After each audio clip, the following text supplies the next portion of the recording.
Welcome to Lingthusiasm, a podcast that's enthusiastic about linguistics. I'm Gretchen McCulloch. And I'm Lauren Gawne. And today we're getting enthusiastic about the complexity of the relationship between the language you speak and the way that you perceive reality. But first, our most recent bonus episode was the results of our 2024 listener survey. We learned which one of us was more Kiki and which one of us was more Booba. Mm-hmm. And we discussed the highly competitive hand gesture game of paper, scissors, rock. You mean rock, paper, scissors? And more things that people call it cross-linguistically. Go to patreon.com/lingthusiasm for this and almost 100 other bonus episodes. Ooh, 97. We're almost at 100. Should we do something special for our 100th? Stay tuned to see if we do.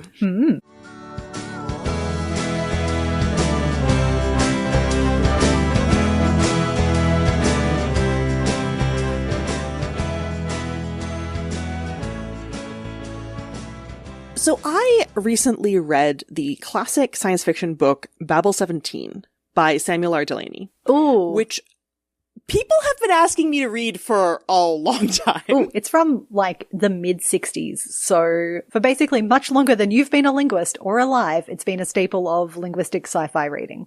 Yes, this book is older than I am. You know, you have to come to classics when you come to them, and there's no wrong time to do something like that. And it sure does have a lot of linguistic elements. Mm-hmm. There's this very cute bit where, so the characters have a lot of these interesting sort of body modifications, and this character has fangs, and so can't make a P sound. Oh yeah, because I guess if you have teeth sticking out over your lips, you can't close your lips to make a P.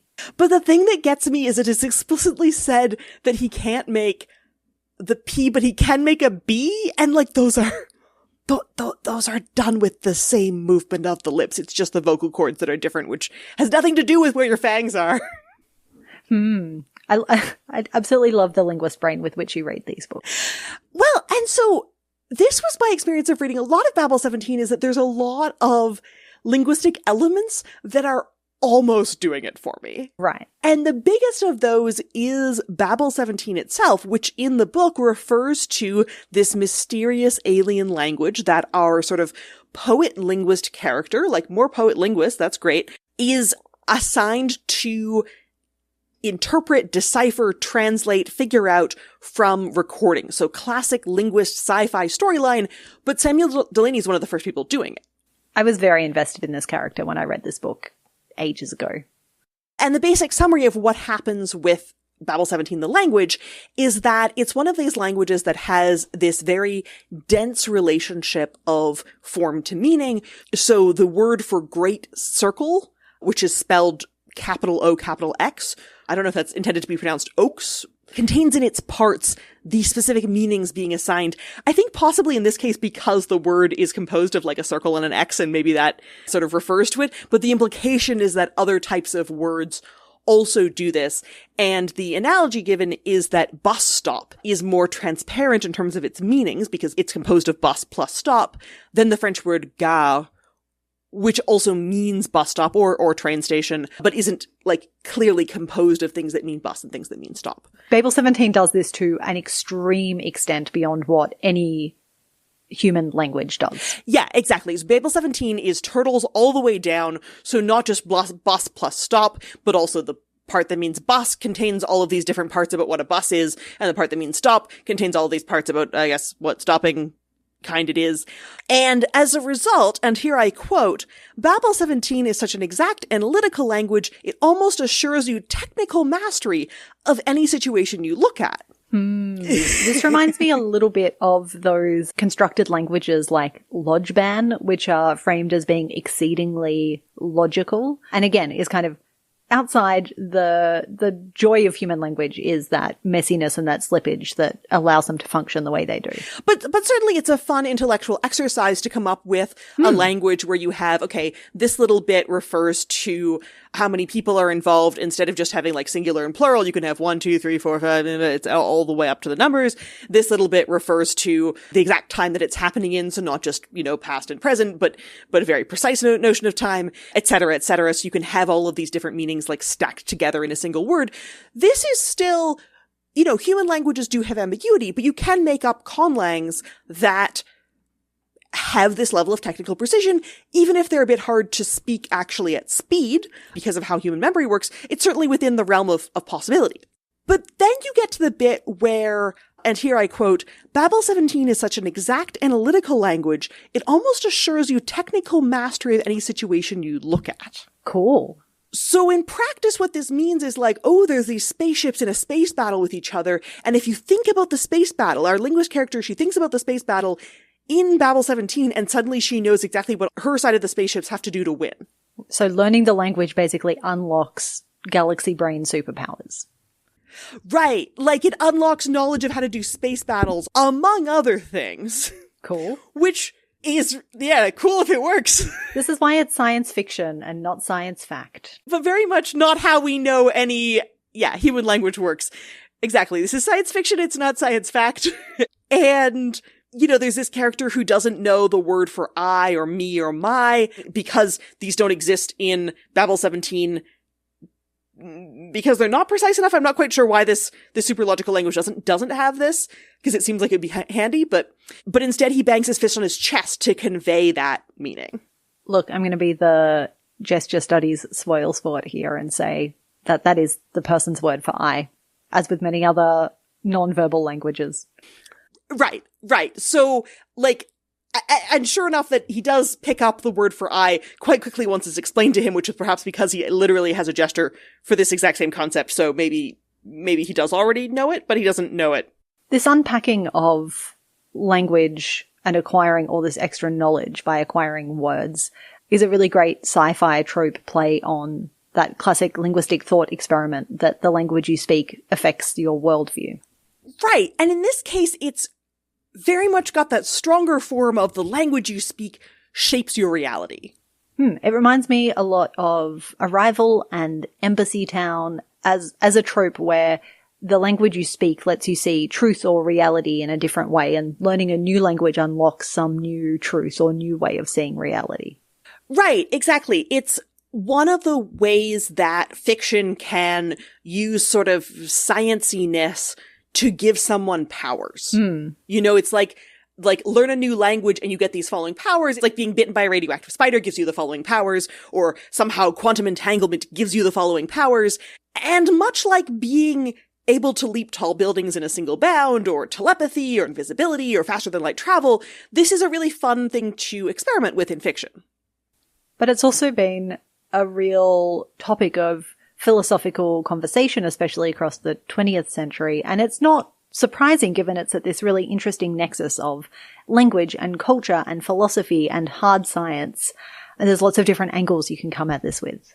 Right. And there's a few different angles on it. There's the strong version of language makes you perceive reality differently. And so if you somehow know all these words about spaceships, it automatically entails that you also know how the spaceships themselves work, which as someone who's sometimes acquired new skills, just because I learn a bunch of words associated with rock climbing does not actually make me a better rock climber, Alas, wouldn't it be great if we had Babel 17 style unlock achievement?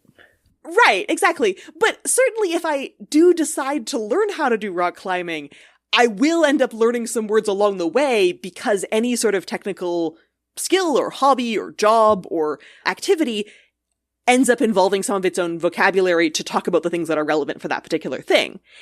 And that gets us to something closer to the weak version, which is something more like language is one of many factors that can nudge you into the habit of thinking a particular way. And it's worth pointing out that the relationship between language and thought, even if you get outside of these debates about reality perception, is still something people go back and forth on in pinning down. And this is getting beyond things that don't have to do with our language system, like beliefs and outlook.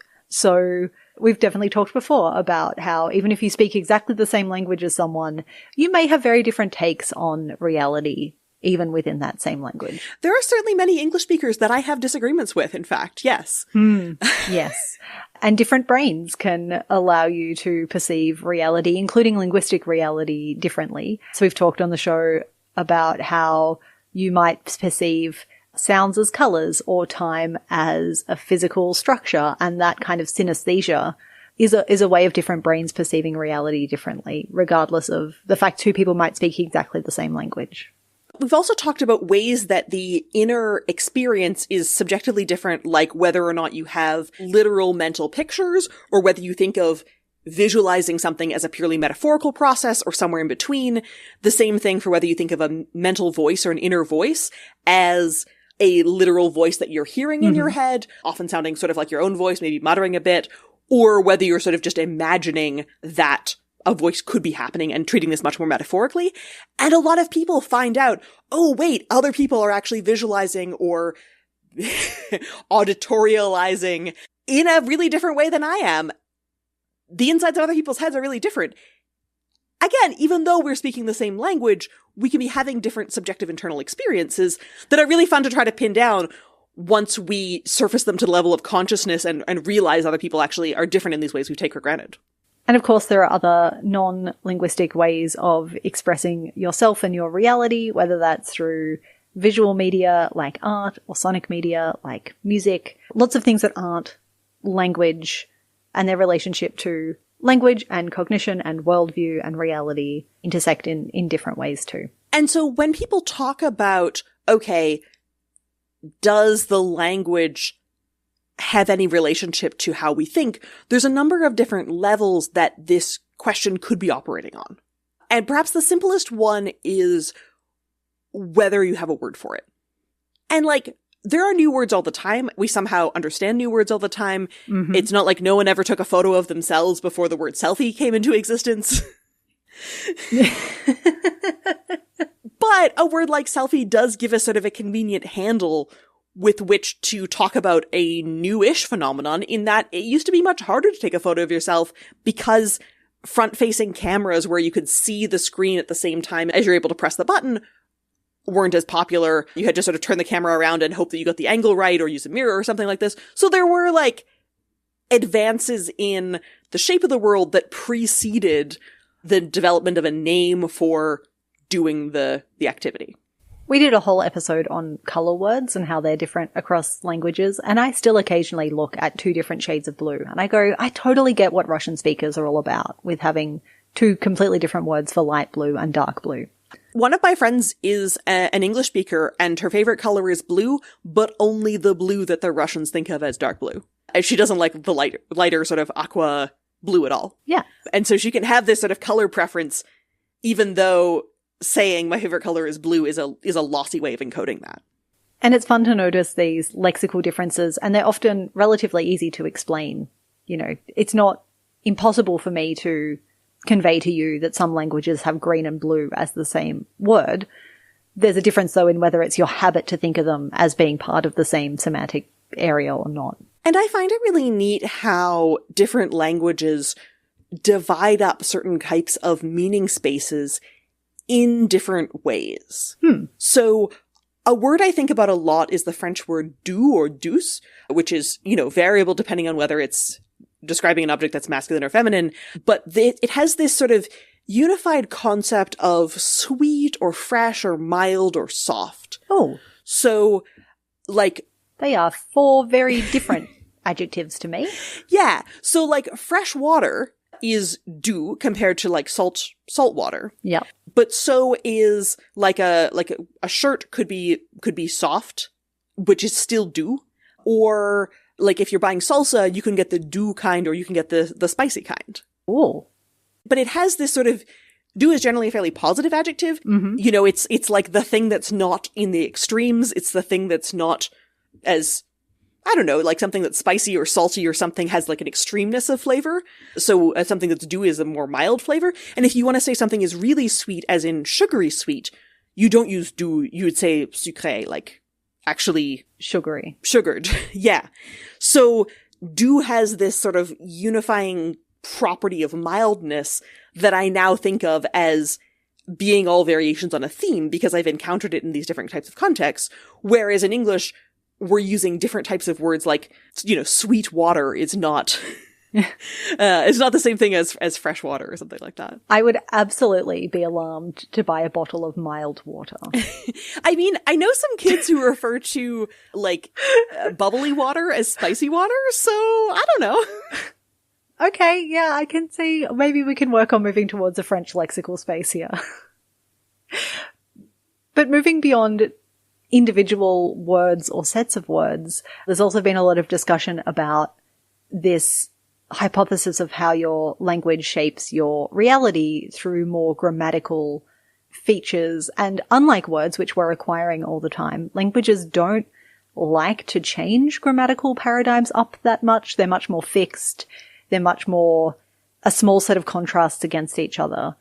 And because you learn them and because you use them all the time, they're seen as a way of habituating you to a particular worldview. And I come across this a lot while reading in the literature on evidentiality and the way that you can have a grammatical form that shows the source of evidence for a claim. So this is the difference between something like, it's raining, which I know because I've experienced the rain directly on me, or I've seen the rain, or it must be raining because someone's come in and they have an umbrella and they're, covered in water. Mm-hmm. And, it should be raining because the weather forecast has told me that it might be, or because someone else said that it was. And you've done a really great job of showing English speakers can convey that kind of evidence information. We're just not doing it with a little paradigm on the verb in the way that a lot of languages with evidentials do. And so we don't have something that obligatorily makes us specify this, or that does it with sort of a single tiny word or tiny affix. We have to do it with adding an extra phrase like, I hear that, or they say that, or someone told me that, or I guess that it must be raining. Yeah. And there's certainly an extent to which it makes you more habitually aware. I don't know if this is just because I've been working with and thinking about evidentiality for so long, but I often am much more aware of saying something and I'm because I heard about it. I don't know for certain. I just have to very clearly let you know. But that's very different to an extreme interpretation of this theory that would say that you have to declare your source of information for everything and you can't lie. I promise you people lie and choose the source of evidence that suits the claim that they're making, regardless of whether it's true or not, all the time. So, just because you have evidentials does not mean you can't lie using evidentials. Absolutely. And this gets to the interesting sort of sticky points about this, because you're not the first linguist who I've heard say, oh, well, as soon as I learned about evidentials, then I started using all these evidency phrases in English a lot more, which sort of counteracts the idea that it's the structure of the language that's forcing you to do this, because they're optional English and it's ooh, once I start paying attention to this thing, now I'm excited and interested and sort of driven to use it more, even though the language didn't require it. So is it the language itself that's saying, oh, you must do this? Or is it, oh, if I think about sources of evidence for a while, then I'm interested in doing this, I'm invested in doing this. Indeed. And it brings us to this other feature of language that people often discuss as an element of language and reality, which is that people, it's always framed in the hypothesis as the language you speak, as though speaking one language has been normal throughout human history or even at this point in time. But which it really is not. Yes. There's this kind of intersecting thing that people often discuss, which is how they feel like they're different people when they're speaking different languages, as though this is a supportive form of evidence for this hypothesis about the relativity of your experience. I believe that people genuinely feel like a different person speaking different languages. I notice that I'm less verbally funny when I speak French, which I think is also because my French is not as fluent as my English, which is definitely one reason why you could feel like you're a different person, because of a fluency thing, but also because of the context in which you've learned a particular language or you've mostly used a particular language. If I feel like a different person with my family compared to when I'm doing work, and I do both of those things in English, but I do them in a very different social context. So if you have a language to map onto both of those things, it's I feel like a different person in the work language and the family language because I feel like a different person in my work life versus in my family life. It's a bit like, childhood nostalgia for particular foods, where it's just this feels like a different, authentic version of me. Right. It takes me back to the moment when I used to eat cherries as a child and, I haven't had a cherry in so long, but it's not an intrinsic feature to cherries so much as it is a feature of my experience with cherries where this makes me think about the previous times that I've experienced this particular food. So yeah, lexical, grammatical, and social are kind of the elements that people draw on while discussing this theory. You know, the thing that drives me wild about this idea of like, oh, the language shapes your perception of reality is that it always misses to me the most clear-cut example of your language actually influencing your perception, which is sounds. Oh, you make a good point I've not heard anyone make before. So when you're a baby, if you have typical hearing, you can perceive the difference between any pairs of sounds that are relevant for any human language, which is why, you know, if you're wherever you grow up, you will learn that language. You're not sort of genetically destined to learn English or something like this. But as you grow up, you lose the ability to distinguish between sounds that aren't relevant for the languages that you're exposed to. So an English-speaking kid retains the ability to distinguish between T and D, but loses the ability to distinguish between the two extra sounds that are sort of like that are in Hindi, for example. Totally. And not good at producing them. I'm not good at hearing them because I didn't grow up, I was exposed to Hindi. And like, this is just a very straightforward and uncontroversial example. To the point where we can see it in people's brains. Like when they do neuroimaging, they can see in people's brains what gets activated. And if you've grown up without these particular contrasts in your language, it won't light up in the same way. Right. You can do it in like children's studies. You can see like what age infants stop paying attention to two different sounds. Like if you're playing them ba, ba, ba, ba, ba, and then you switch to pa, pa, pa, and they sort of notice that there's something different, and then they stop noticing that there's something different if their language isn't distinguishing between these two sounds. Yep. Like it's very clear cut in a scientific experiment side, but also it's very boring to put on a list of, you know, here are some examples of the language shaping your reality, because it's hard to explain and articulate if you don't have this distinction, what it could be like to perceive them differently, or if you do have this distinction, what it could be like to perceive them as the same. And it's worth pointing out, it's not impossible, right? Oh, yeah. Like, I know Mandarin speakers who have learnt to map themselves onto beautiful American English vowels, and I know English speakers who can perceive Mandarin tones in the kind of wide variety of contexts where I can hear them in isolation and citation, but I can't in conversation. And it is possible that the amount of work that takes compared to, you can say to someone, Russian has 2 different words for blue. You don't even need to tell them what those 2 words are. And someone can go, oh yeah, I can kind of see that. Right. Or like light blue and dark blue. And you can go like, oh yeah, well I do make a distinction between red and pink. So I guess if I did that in the blue spectrum, it would be possible as well. Like, the blue thing is so satisfying in some ways because it's so easy to actually communicate about. Ironic. Yeah. We'll get back to that. And so this whole theory, whether you think about the strong version or the weak version, depending on what part of language you're focusing on, is known as linguistic relativity. But I feel like it's more commonly talked about in popular culture as the Sapir-Whorf hypothesis, or sometimes just Sapir-Whorf. Yep. They are definitely treated as interchangeable. That's true. And Sapir and Whorf were people. They were historical linguists, right?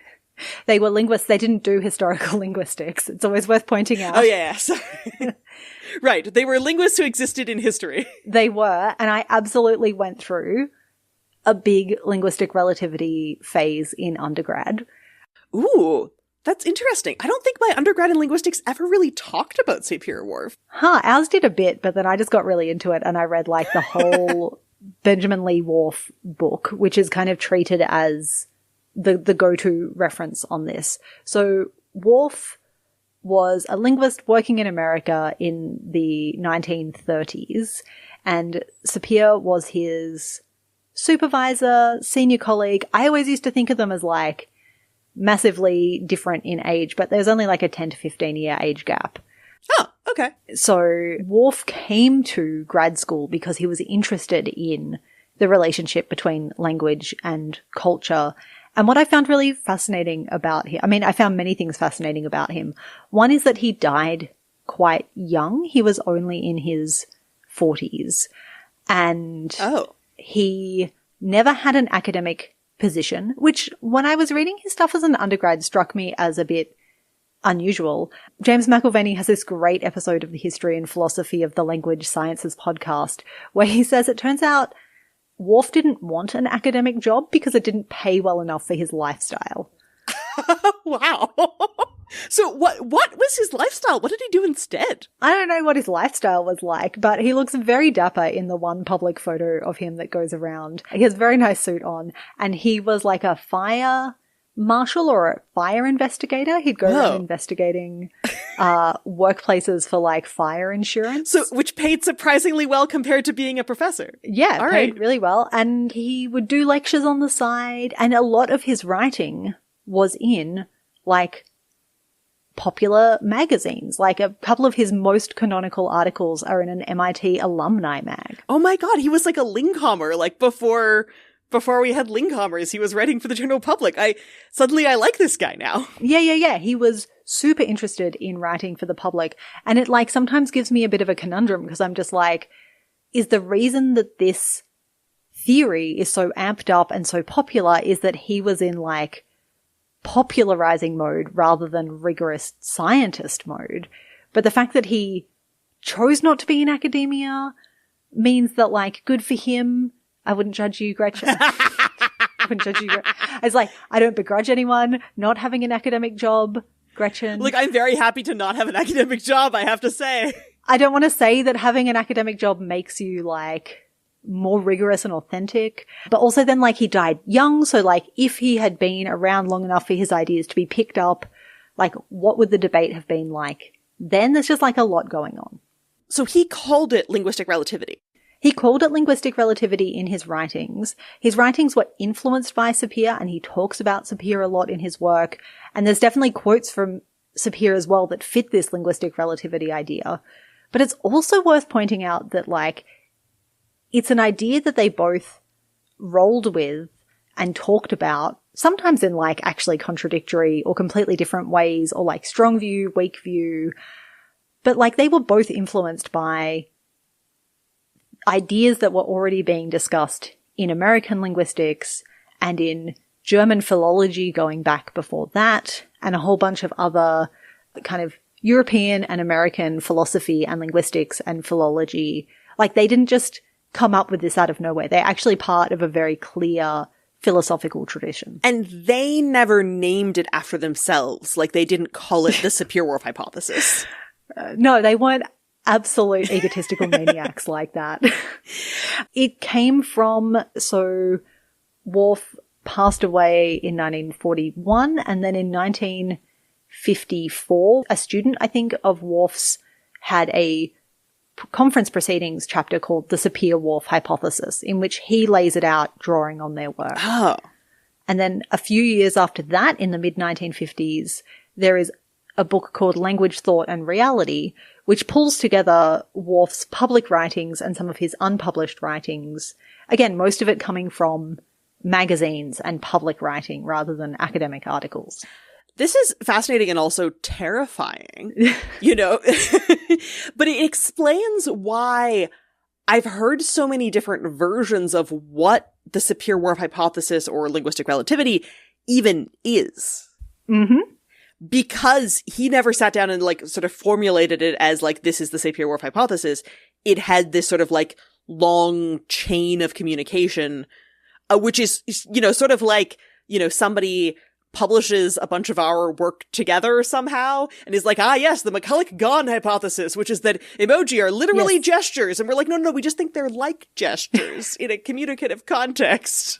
Yeah, I mean, he must have been very charismatic to have these students continuing to work on his theories and interests for so long after he passed away.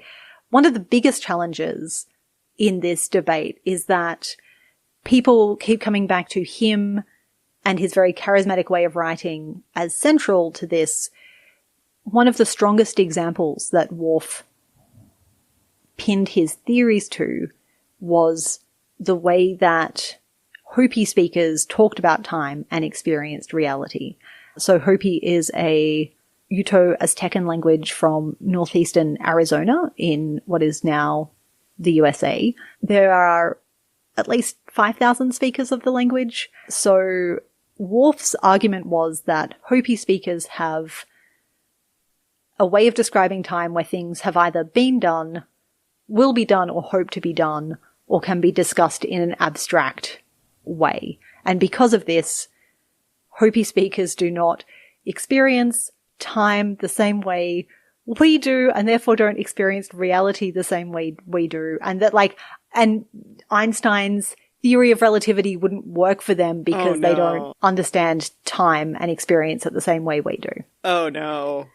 Oh no. He was writing Arrival fan fiction before Arrival, basically. Yeah, this is really getting into science fiction territory here. I got a bad feeling about this one. And it wasn't until 1983, like literally 4 decades later, that Urquhart Molotky just low-key publishes this 600-page book called Hopi Time, which lays out the incredibly sophisticated grammatical constructions of tense and aspect that are used in Hopi, and just really crosses Hopi time off the list of arguments in favor of linguistic relativity. Like, if you're gonna say that language influences thought, you've really got to get your facts about the language right first. Yep. Yeah. And writing in a popular magazine, Whorf, unsurprisingly, isn't super forthcoming about how he came upon the language, who he was working with, what his examples are. Yeah. But, like, this is the classic case with science where it's like you come up with an idea and then someone 4 decades later gets around to doing the work to be like, no.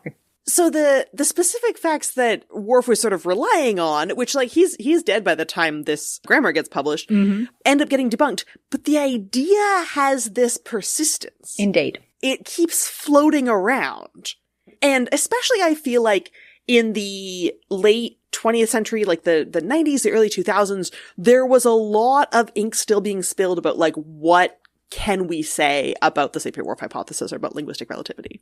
And I think a lot of people building up Hopi time style straw man arguments to then demolish, or kind of taking the weak version and weakening it down to the point of non-existence. Because, like, there is this intuitive appeal if you're like, oh yeah, I feel like I'm a different person when I'm speaking English versus I'm speaking French. What if this had some sort of applicability? Or I feel like culturally, you know, speakers of this language and speakers of that language have differences, which may well be true, although there are still differences, like, within the same cultures as well. Like, you know, can you find some sort of aspect to experimentalize it? Like, if I wanted to do a proper experiment to it, I'd want to really have, like, exactly the same stimuli, bring people into a lab, measure the reaction times, like do this sort of very controlled scientific type of study. And maybe I'd want to pick a language that has more extensive documentation than Hopi, so that we're making less exoticizing claims about the languages. And that is some of the work that got done in the late 90s, early 2000s, including work by Lera Boroditsky and a group of colleagues where they were looking at German and French, so languages with much more documentation, much larger populations, and they were looking at the fact that these two languages have grammatical gender for nouns and things that don't have any kind of gender to them. So German and French have words for bridge, and each of those has grammatical gender assigned as part of the grammar, but they each have a different gender. So the words for bridge in French is pont, which is masculine, and the word for bridge in German is Brücke, which is feminine. And this is just by sort of historical accident that these words for bridge have different sort of noun class categories. It's not that anyone thinks the bridge is a woman or a man, or that the bridge has an internal felt lived sense of gender. It's that all the nouns in these languages get divided into 2 or 3 categories, and these are the 2 or 3 categories that these particular words in. But do people's cultural stereotypes and attitudes towards what they think of as masculine or feminine characteristics influence how they draw a picture of a bridge if they're asked to do so in respective language?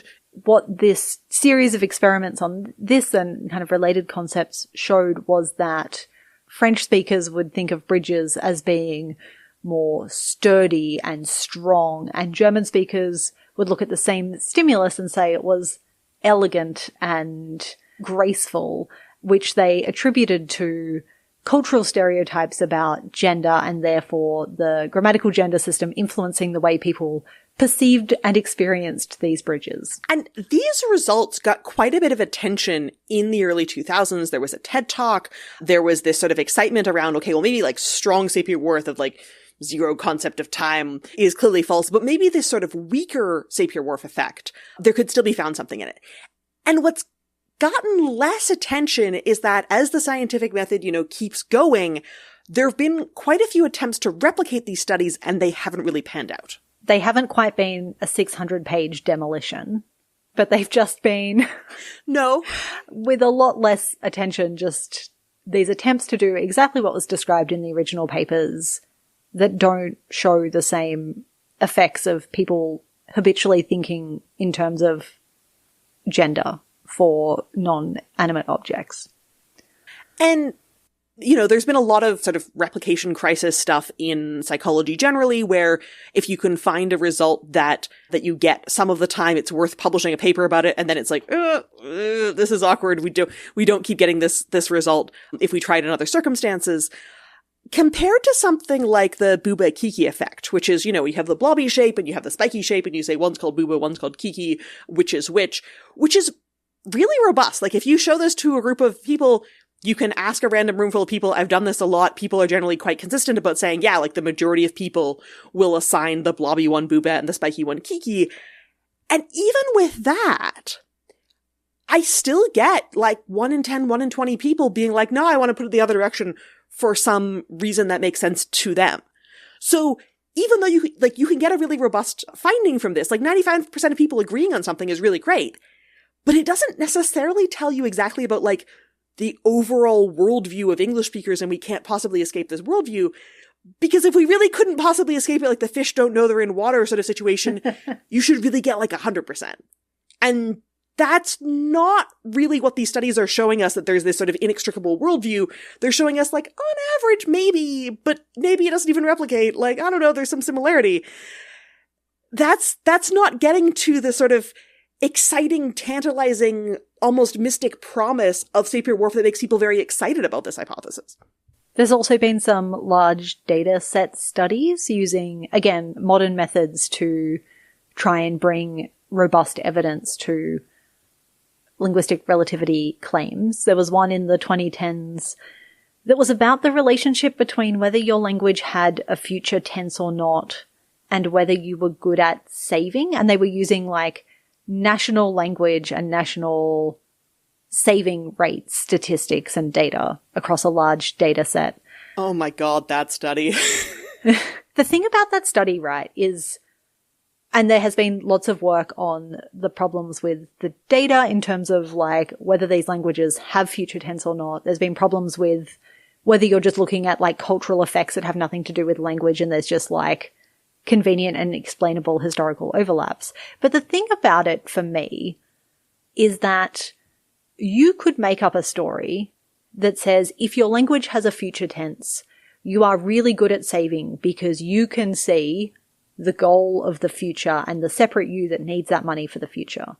Or there's a story that says if your language does not have a future tense, you are really good at saving because that you 10 years from now who needs the car, or who needs the house or the pony or whatever. That sounds plausible, yeah. Is the same you as you. They are undivisible because there's no separate future self. There's only the self that needs.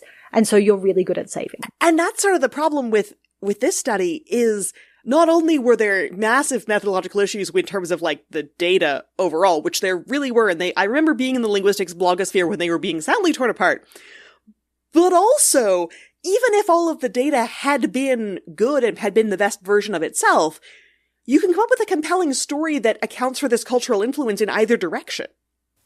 Yeah, and that's always been my concern with some of these studies, is you're kind of creating these stories around the language or the data that you happen to have to hand. There is some work that shows this thing about if your language is encouraging you to pay attention to a particular thing, you do in fact pay attention to that thing more. Oh, Absolutely. I think this habitual thinking to speak type stuff does show up. One of my favorite examples is in terms of spatial directions. So if you're sitting at your desk, or if you're doing the dishes, or you're kind of moving through your environment, you're probably thinking about, like, my coffee cup is on the left of me. There's a nice tree out the window on the right of me. As an English speaker, we tend to think about our immediate environment in terms of left, right, in front of me, behind me. Absolutely. I've also done this, yes.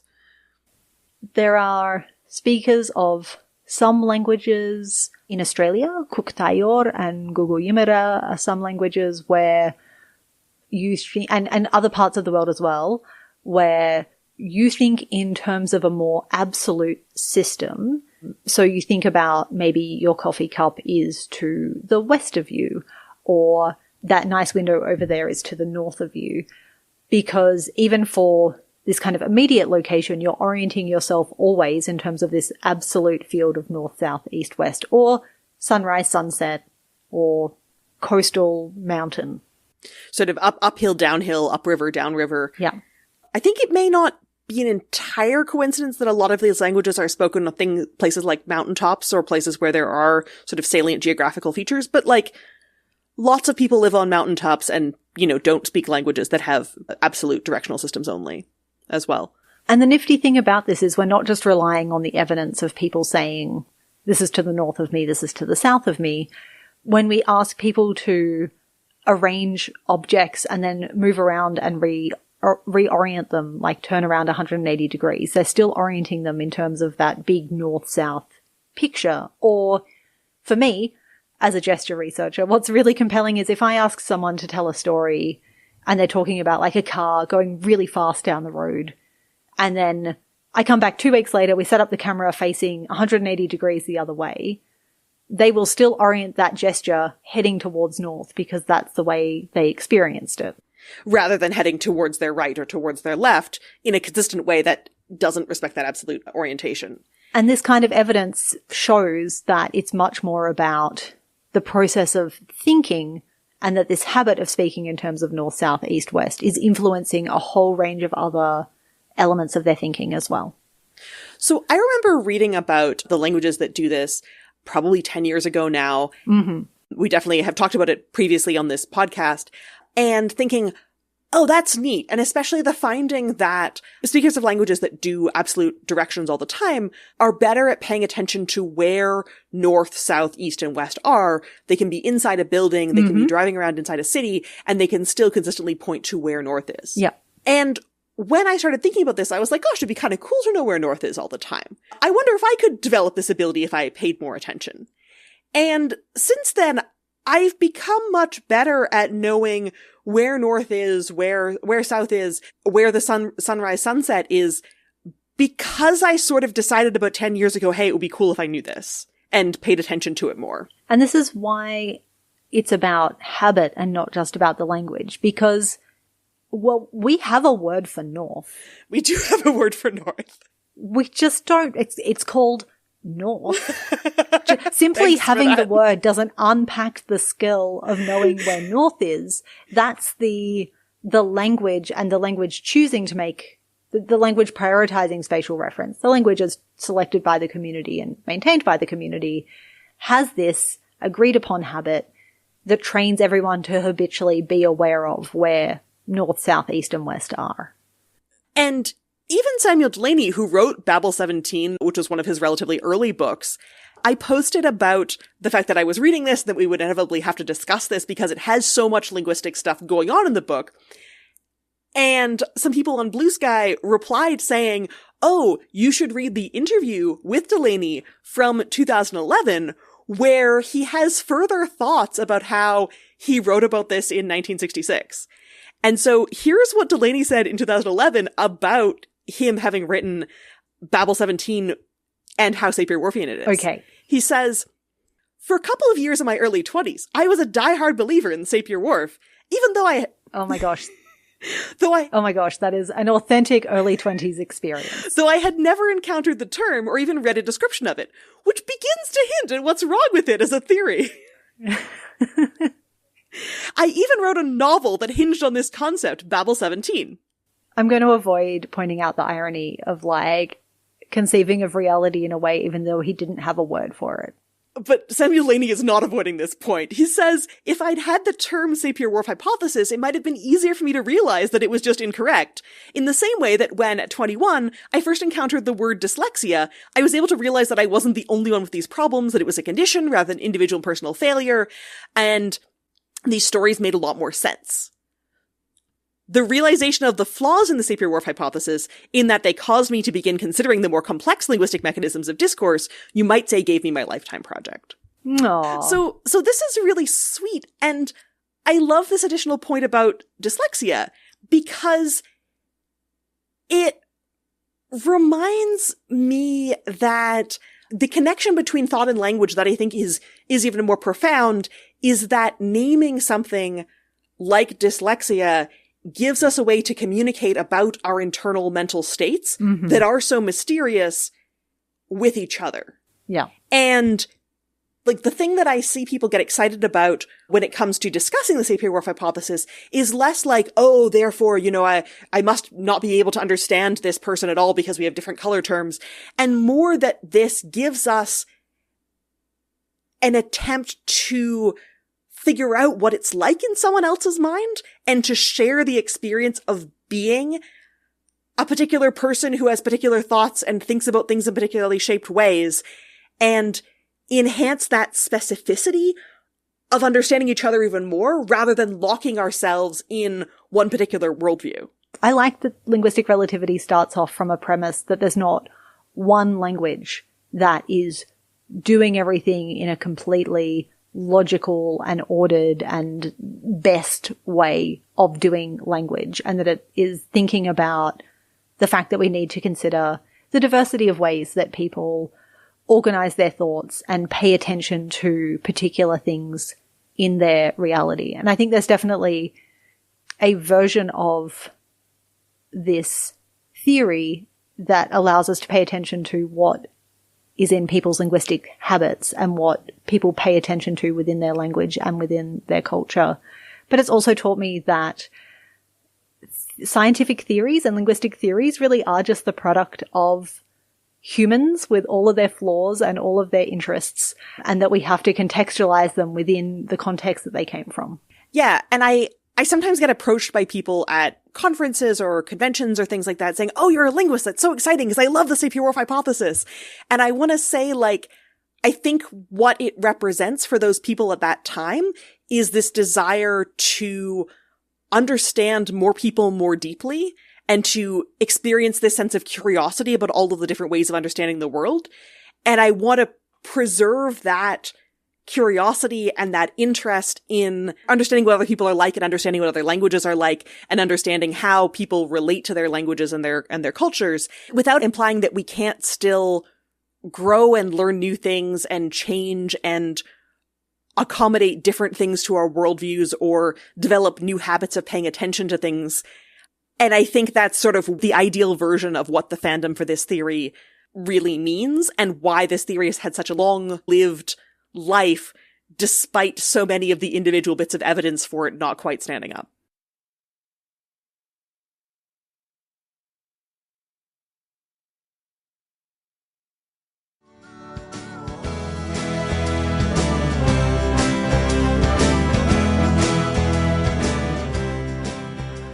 For more Lingthusiasm and links to all the things mentioned in this episode, go to lingthusiasm.com. You can listen to us on all the podcast platforms or lingthusiasm.com. You can get transcripts of every episode on lingthusiasm.com/transcripts, and you can follow at Lingthusiasm on all the social media sites.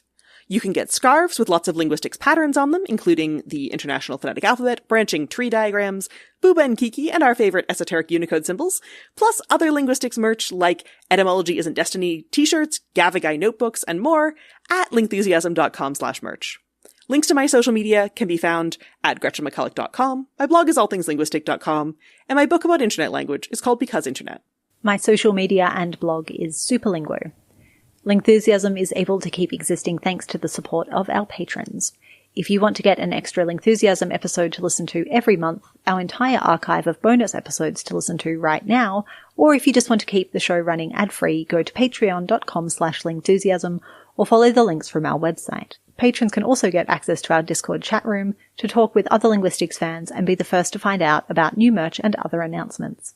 Recent bonus topics include the results of our 2024 listener survey, an interview about linguistics and creative writing with Julie Sedovy, and an episode of Deleted Scenes with interviews from Jack Jones, Emily M. Bender, and the Tom Scott team. Can't afford to pledge? That's okay too. We really appreciate it if you can recommend Linguisticism to anyone in your life who's curious about language.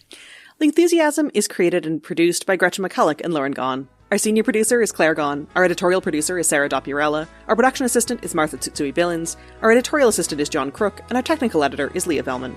Our music is Ancient City by The Triangles. Stay linguistic.